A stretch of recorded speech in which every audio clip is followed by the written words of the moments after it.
Hari ini saya mau ngajak teman-teman untuk kita ngelihat what does it mean to be ready. Itu dari Alkitab, but mungkin bagian yang teman-teman kurang expect. Boleh buka Alkitabnya di Keluaran pasal yang ke-19. Keluaran pasal yang ke-19. Keluaran pasal 19 saya mau bacakan untuk teman-teman ayat 1, 2, dan 3. Yang udah nemu boleh katakan yuhu. Oke. Keluaran 19 ayat pertama, pada bulan ketiga setelah orang Israel keluar dari tanah Mesir, maka tiba di padang gurun Sinai pada hari itu juga. Setelah mereka berangkat dari Rafidim, tibalah mereka di padang gurun Sinai. Lalu mereka berkemah di padang gurun, orang Israel berkemah di sana, di depan gunung itu. Lalu naiklah Musa menghadap Allah dan Tuhan berseru dari gunung itu kepadanya. Beginilah kau katakan kepada keturunan Yakub dan kau beritakan kepada orang Israel. Saya skip ayat yang kelima. Jadi sekarang jika kamu sungguh-sungguh mendengarkan firman-Ku dan berpegang pada perjanjian-Ku, maka kamu akan menjadi harta kesayangan-Ku sendiri dari antara segala bangsa, sebab Akulah yang punya seluruh bumi. Tadi bagian ini kejadiannya kira-kira kapan? Kalau setting timeline waktunya. Ayat pertama tadi bilang, ini sekitar 3 bulan habis orang Israel cabut dari Mesir. Habis yang mereka kejar-kejaran tuh, yang nyebrang Kali Ciliwung, bukan ya, Laut Merah, dibelah 2. Itu setelah itu, nah 3 bulan kemudian ada time skipnya sedikit. Enggak time skip sebenarnya, tapi muncullah kejadian ini. Momen ini yang kemudian mereka berhenti di sebuah gunung namanya Gunung Sinai. Ada yang ingat nggak apa yang terjadi di Gunung Sinai? Ada yang tahu? Ada yang tahu Gunung Sinai itu gunung tempat terjadi apa? Luar biasa memang antusiasmenya. Terima kasih saudara-saudara. Gunung Sinai. Gunung Sinai adalah tempat di mana bangsa Israel menerima yang namanya The Ten Commandments. Apa itu Ten Commandments? Top 10 anime betrayal, bukan? 10 perintah Allah. Nah, tapi yang menarik, orang banyak mikirnya cuma langsung ke bagian itu. Bahwa Tuhan lagi ngasih hukum, lu harus ikut, taat, selesai. But no. No. Kok tadi teman-teman ingat dibaca di ayat 5, yang terjadi sebetulnya ketika Tuhan melaksanakan atau mempertemukan bangsa Israel di Gunung Sinai ini adalah Tuhan sedang mendeklarasikan bahwa Israel yang tadinya mereka cuman budak di Mesir, sekarang jadi bangsa independen yang langsung di bawah Tuhan. Saya ulang. Bangsa Israel di Gunung Sinai yang terjadi adalah mengubah status mereka di mana Tuhan mendeklarasikan, oke Israel, lu kemarin budak, lu ditindas oleh bangsa Mesir, sekarang lu keluar, lu jadi bangsa sendiri, langsung di bawah gua. Itu yang terjadi. Basic ya gampangnya, ini lagi proklamasi kemerdekaan. 17-an nih mereka nih. Kalau kita kan 17-an di kayak gedung-gedung gitu kan, ini mereka di gunung, lebih keren lah. Mungkin Anda kan biasanya kalau yang yang deklarasi gedung biasanya apa? Mapala paling ya. Yang habis itu pulang hipotermia, kena lintah, barang hilang, dompet kering gitu-gitulah pokoknya. Nah, ini yang terjadi di sini gitu. Ada deklarasi. But ingat gak ini lagi di mana lokasinya? Gunung Sinai. Tapi areanya tuh area kayak apa? Tahu gak apa? Padang gurun. Gurun belantara. Kagak ada apa-apa, gunung doang di situ nangkring gitu. Terus pada kebayang gak sih? Nih ya, kalian bayangin jadi Israel ya, oke? Dibebasin nih dari jadi budak.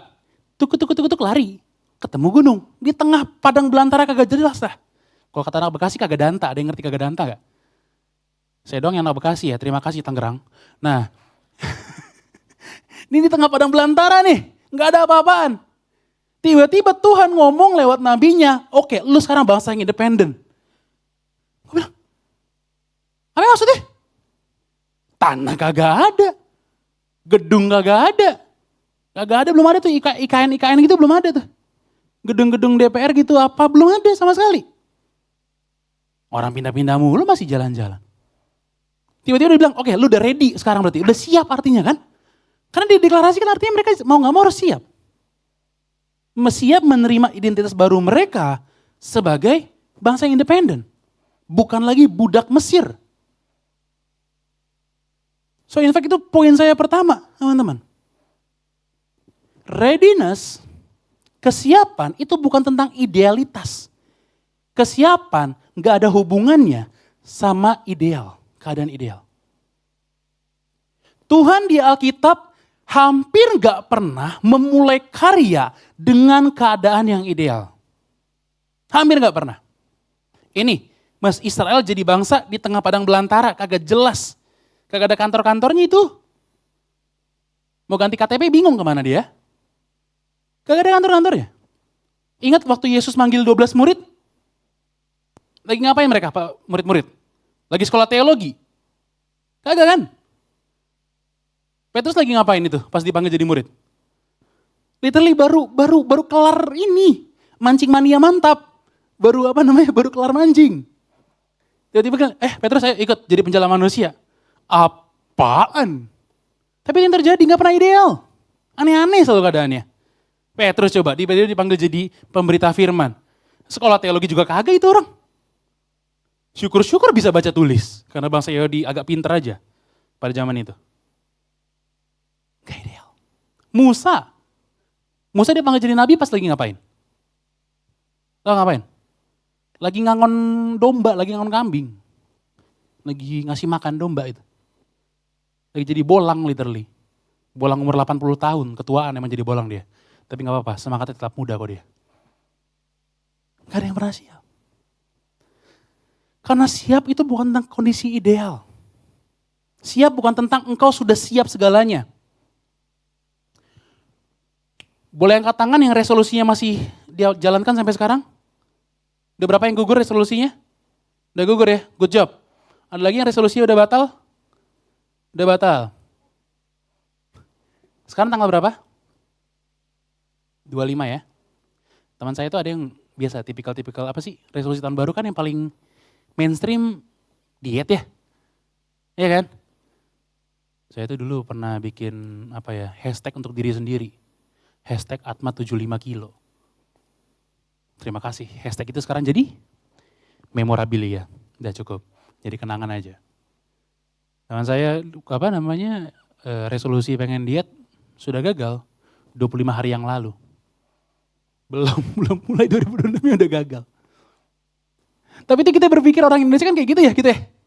Mikir tuh kalau mau lu mau kapan start? Ntar tunggu hilalnya Kak. Deh gue bilang, beli teropong dulu sana lu. Tapi Tuhan gak pernah lagi itu. Kesiapan gak ada urusannya sama ideal. Tuhan tidak pernah memanggil mereka yang siap atau ideal. Atau yang sudah ready, udah komplit, no. Tuhan mempersiapkan orang-orang yang dipanggil. Tuhan gak pernah manggil orang-orang yang qualified, Tuhan membuat qualified orang-orang yang dipanggil.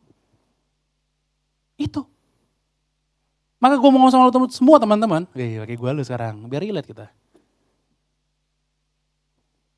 Apa, lu ngerasa hidup lu apa? Udah ini kah? Al-Karin itu kah? Udah bad girl itu Anda? Bad boy. Wah ini jok-jok orang tua doang yang tahu nih. YouTube angkatan lama nih, tahu gak sih itu? Nah, ada mbak-mbak naik kuda. Aneh banget sumpah.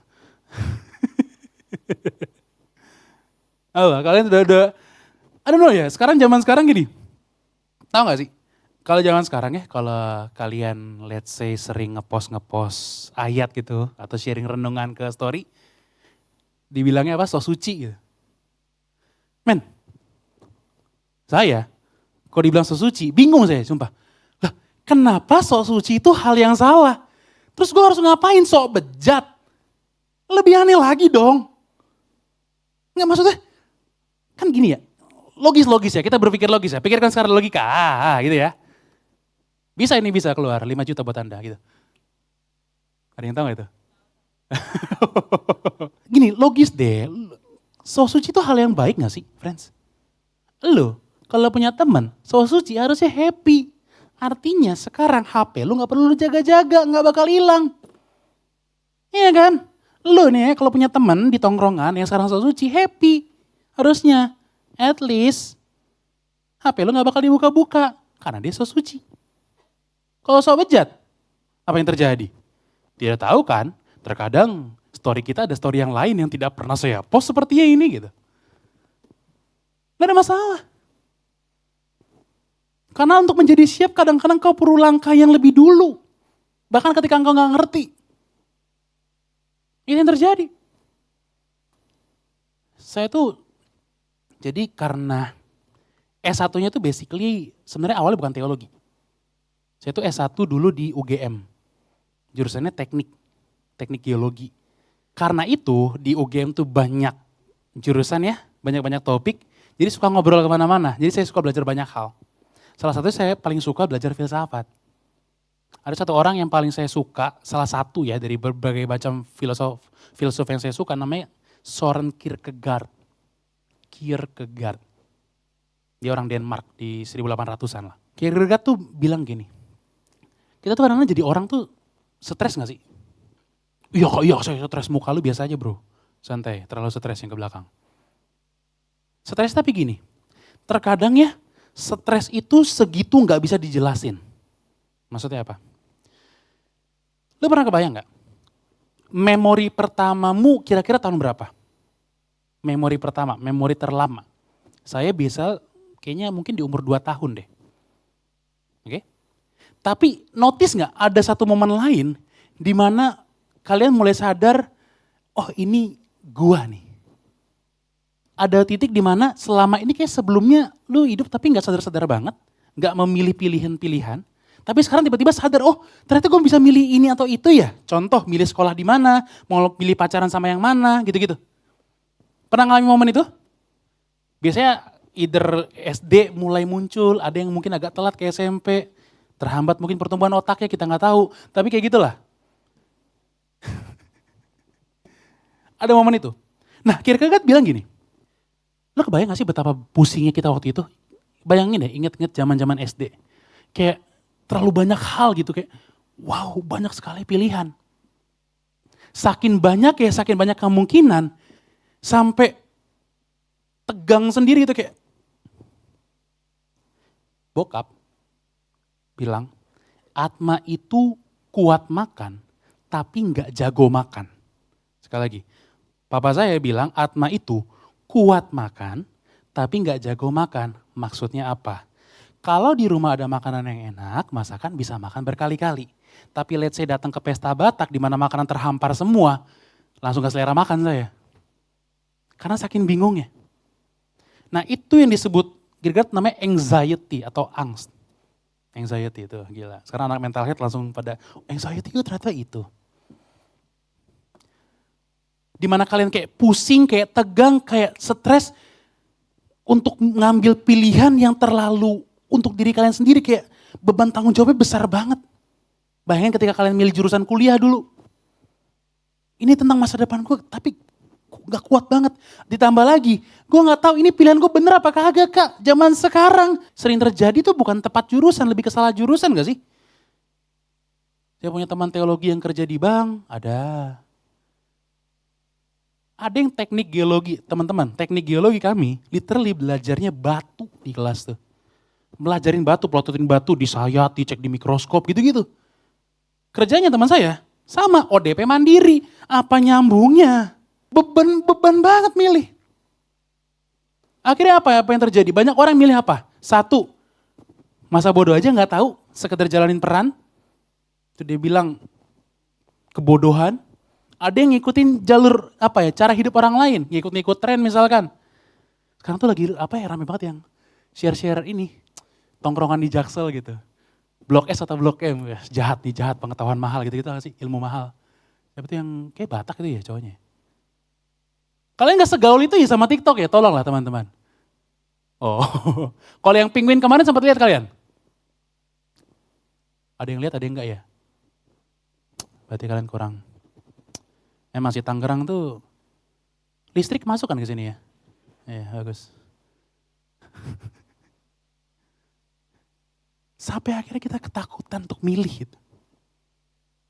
And sometimes kebingungan dengan menghadapi masa yang baru, let's say kayak 2026. Karena itu. Kayak terlalu banyak kemungkinan dapat terjadi Kak di 2026. Gue sampai bingung banget. Kak ini gue resign atau kagak? Misalkan yang kerja. Kak ini gue kuliah kayaknya gue udah stres banget. Apa gue ganti jurusan atau enggak? Kak pacar gue udah dry text gue putusin apa kagak? Itu biasanya perempuan sih yang ngeluh kayak gitu sih. Bukan cowok, jarang. Terlalu banyak kemungkinan sampai kita takut. Ditambah apa lagi? Kalaupun kita milih nggak ada jaminan Kak. Iya kalau hasilnya konsekuensinya bagus, kalau kagak. Malah hancur lebur. Tapi Alkitab mengajar, tahu gak apa yang teman-teman yang perlu kau lakukan akhirnya? Tetap melangkah. Even though you don't know what is in the future, kau gak tahu apa yang terjadi di langkah berikutnya, tetap melangkah. Kalau orang-orang luar mungkin melangkah, dia gak tahu ada external guarantee, gak ada jaminan bahwa apa yang gue lakukan akan work. Believe it or not teman-teman, Alkitab juga gak memberikan engkau jaminan akan work atau tidak. No. Tapi engkau punya satu jaminan yang lebih luar biasa. Tuhan akan selalu berjalan di sampingmu. Whatever may happen to you, seberapapun mungkin engkau gagal menyenangkan hati Tuhan, seberapa mungkin engkau bahkan mengecewakan, mengkhianati Tuhan, dia berjalan di sampingmu. Bahkan ketika engkau gak tahu pilihan yang kau pilih itu beneran, pilihan yang benar atau enggak, Tuhan tetap di sampingmu. That's why kesiapan bukan bicara tentang mindset doang, tentang apa yang kau lakukan, tapi awareness atau kesadaran bahwa there's a person beside you. Dalam kita, iman Kristen, dalam kekristenan, kesiapan bukan tentang kekuatan, tapi tentang pribadi. Orang Kristen tuh gak pernah sendirian, minimal berempat. Ya sesepi-sepinya ya, sengunci-ngunci diri di kamar mandi ya. Masih ada engkau, Bapak, Anak, Roh Kudus tuh. YNWA sekali kan? Yes. Soalnya YNWA tuh gara-gara ingat merah-merah gini kan. Liverpool sekali ya. Kesiapan bukan tentang engkau ready kah melaksanakan A, B, C, D. No. Karena readiness talks about lu jalan bareng siapa. Setersesat-tersesatnya di hutan, sebingung-bingungnya di hutan, masih jauh lebih baik kalau setidaknya ada sosok yang menemani. Seenggaknya berdua, ketimbang sendirian. Kalau mau sama-sama nyasar. Sekarang dalam kasus ini, yang nemani engkau, Tuhan sendiri. Sekalipun engkau matamu gak bisa ngelihat ke depan, apa yang di depan sana, di masa depan engkau gak tahu. Sosok yang di sebelahmu ini, dia tahu apa yang di depan. Dan bahkan dengan sigap, dengan standby mempersiapkan jalan bagimu. Merancangkan kepadamu rancangan yang besar, yang baik, yang mendatangkan kesejahteraan. Bukan kecelakaan. So readiness again, bukan tentang ability. Bukan tentang capability. Tapi tentang faith. Tentang iman. Bahwa engkau mempersembahkan hidupmu, menyerahkan hidupmu ke dalam tangan Tuhan. Dan melangkah dengan keyakinan itu. Walaupun gunungnya gak pindah dengan mata fisikmu, engkau tahu. Sosok di sebelahmu sanggup menyingkirkan semua. Walaupun engkau masih lihat masalah di depanmu masih ada. Engkau tahu sosok di sebelahmu yang berjalan denganmu, yang pegang tanganmu dengan baik, dengan kuat itu. Dengan mudah. Saya di sini punya teman. Dia adik rohani saya, namanya Tabita. Dia baru selesai STT teman, udah STH dia sekarang. Berikan tepuk tangan dulu dong, dia STH loh. Luar biasa loh. Dan salah satu alasan kenapa saya ajak ke sini adalah because hidupnya dia tuh luar biasa juga. Banyak struggle yang dia alamin, banyak struggle yang dia laluin. And I think teman-teman bakal learn a lot juga. Boleh Bit? Ini? Mungkin perkenalan dulu kali ya. Perkenalkan, namaku Tabita Christina Natalia Kariso. Aku asalnya dari Manado dan sekarang kegiatannya itu kerja sambil kuliah dan puji Tuhan sudah menyelesaikan kuliahnya. Dan di sini saya itu pengen membagikan sedikit cerita tentang Tuhan lewat kehidupan saya. Jadi Saya dilahirkan di keluarga yang kalau bisa dibilang yang familiar kepada orang-orang sekarang itu keluarga yang mungkin broken home. Papa mama saya itu pisah dari saya umur 9 bulan. Belum pernah melihat papa saya sama sekali karena saya ikut mama saya. Dan di jalan kehidupan saya saat saya ikut mama saya itu, saya dibesarkan oleh keluarga tiri, dan di dalam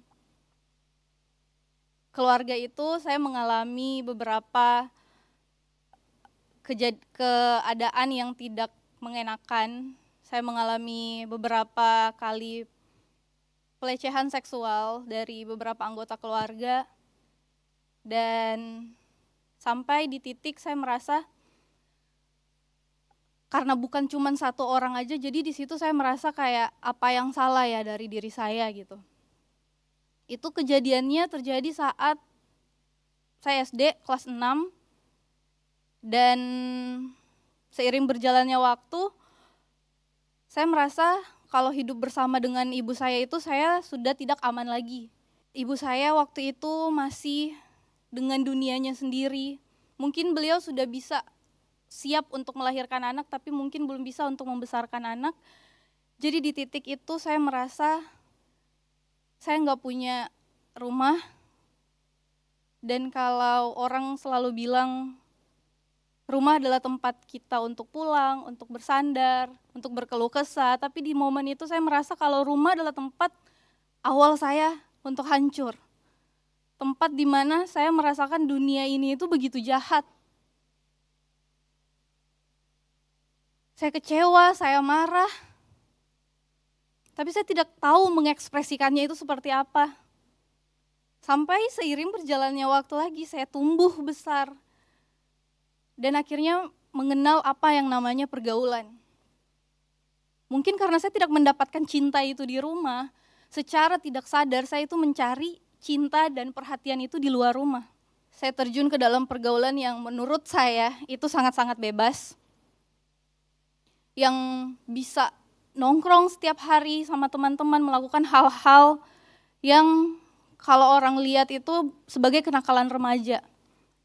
Tapi itu menurut saya sudah sangat parah. Itu bisa yang kita mabuk setiap malam, sampai akhirnya terjun ke dalam penyalahgunaan narkoba. Di situ saya merasa hidup saya sudah sangat hancur. Orang-orang menilainya itu, bahkan dari keluarga saya sudah mencap kalau wah, anak ini udah gak punya masa depan, anak ini hidupnya udah hancur. Orang-orang udah ngasih titik dalam kehidupan saya. Dan saya pun mulai percaya dengan omongan-omongan orang-orang itu. Saya merasa emang saya sudah rusak, emang saya sudah tidak punya masa depan, sudah tidak ada harapan, dan kayaknya saya tidak berguna ada di dunia ini. Sampai di satu momen saya merasa, apa gunanya lagi saya hidup? Saya sudah tidak punya alasan untuk hidup lagi. Kayak sudah tidak ada semangat untuk hidup lagi. Dan di momen itu teman-teman, di momen saya merasa seluruh dunia membelakangi saya, seluruh dunia tidak melihat apa-apa lagi dari saya. Di situ Tuhan temukan saya. Itu momennya lucu banget. Jadi waktu itu ada masalah, saya tetap cari teman-teman saya untuk kita minum, biar di situ pemikiran saya kalau saya minum, saya have fun, saya bisa melupakan semua masalah saya. Tapi di momen itu Tuhan pakai cara itu untuk temukan saya. Jadi ada satu momen kita ngumpul bareng, dan out of nowhere tiba-tiba satu orang, sebelum kejadian itu saya selalu berpikir kenapa ya saat saya bareng sama teman-teman, saat saya mau melepaskan semua kesakitan ini, di sini tuh rame, di sini orang-orang ketawa, tapi kenapa saya merasa ada yang kosong di kehidupan di dalam hati saya. Dan di situ saya mulai berpikir, apakah aku harus cari Tuhan ya? Karena saya merasa di pergaulan saya sudah mentok. Apakah saya harus cari Tuhan ya? Dan di momen itu tiba-tiba satu teman saya itu buka Alkitab. di tengah-tengah kita itu lagi melakukan sesuatu hal yang kurang berkenan di hadapan Tuhan. Di situ saya langsung merasa, iya saya harus cari Tuhan. Dan di momen itu teman-teman, masalahnya masih sama, keadaannya masih sama, masih dijudge orang-orang. Tapi di situ saya memilih untuk saya mencari Tuhan, bukan karena saya yang hebat, tapi benar-benar Tuhan yang mencari saya waktu itu. Saya masuk ke kamar, dari kecil saya Kristen, tapi tidak diajarkan gimana caranya kita berdoa. Di situ saya cuma bisa lipat tangan, saya nangis. Dan tiba-tiba atmosfer di kamar saya itu langsung berubah. Begitu hangat, kayak saya merasa saya tidak di dalam kamar itu sendirian. Tiba-tiba muncul semua perkataan-perkataan dunia, saya nggak layak, saya sudah hancur, saya udah nggak pantas lagi ada di dunia. Dan seketika itu Tuhan mengcounter semuanya itu. Tiba-tiba saya merasakan ternyata ada satu pribadi yang udah mati buat saya. Ternyata saya begitu dikasihi. Segininya Tuhan mengasihi kehidupan saya. Ternyata aku seberharga ini ya. Dan itu tanpa apapun yang bisa kalau dibilang itu, nggak ada orang ngomong, nggak ada orang yang bilang lu dikasihi, nggak ada. Itu seketika masuk ke dalam otak dan hati saya saat itu. Dan di situ kehidupan saya mulai berubah. Di situ saya menemukan kalau jangan kasih titik ke kehidupan orang kalau Tuhan masih mau kasih koma ke kehidupan dia. Dan ternyata nggak ada yang terlalu rusak yang nggak bisa Tuhan pulihkan. Di saat semuanya hancur, ada Tuhan ternyata selama ini bareng-bareng dengan saya. Dan di situ saya memilih untuk pertamanya awal-awalnya saya merasa kayak kenapa saya Tuhan, dan karena di momen itu Tuhan itu kayak sepaket, Tuhan temukan saya, kayak ibaratnya domba yang hilang telah ditemukan.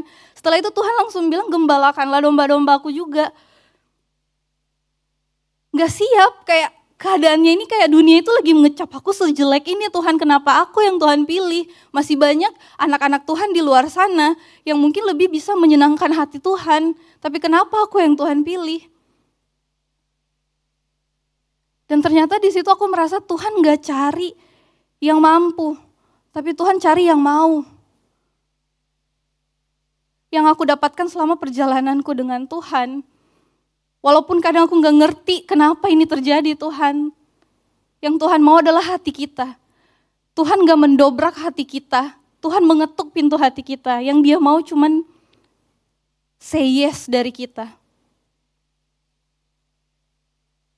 Dan mungkin encourage dari aku, apapun yang sedang kita hadapi, apapun yang sedang kita gumuli, sekecil apapun keputusan kita ke depan, libatkan Tuhan.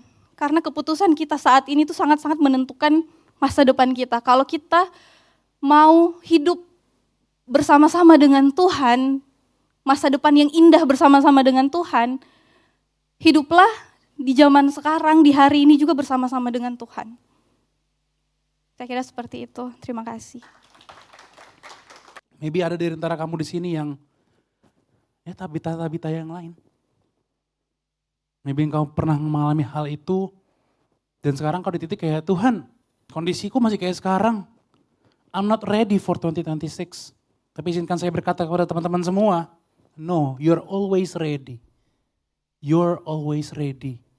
Bukan karena engkau punya kapabilitas, bukan karena engkau punya kemampuan atau apapun. You're always ready because your God is always ready.